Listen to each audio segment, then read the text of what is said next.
In this exercise, we will learn the Sharpen tool. The Sharpen tool is basically used to make images sharp and crisp.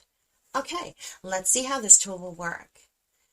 If I right-click on the Blur tool, we can see the Sharpen tool underneath the Blur tool.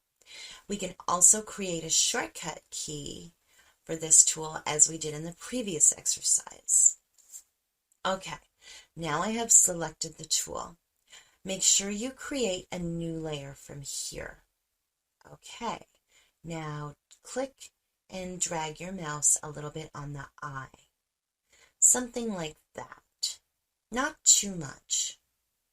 Okay, if I click many times, then it will look something like that.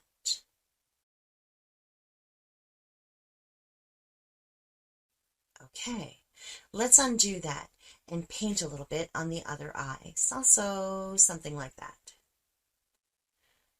We can also work on the lips and eyebrows. Okay, next we will pick the soft edges brush mode in normal or better. And the strength can be decreased and increased, but lower is better.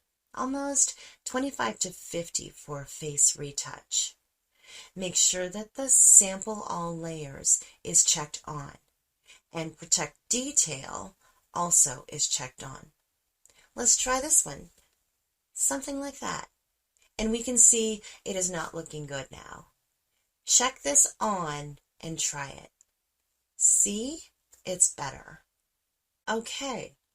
In the next exercise, we will learn the smudge tool.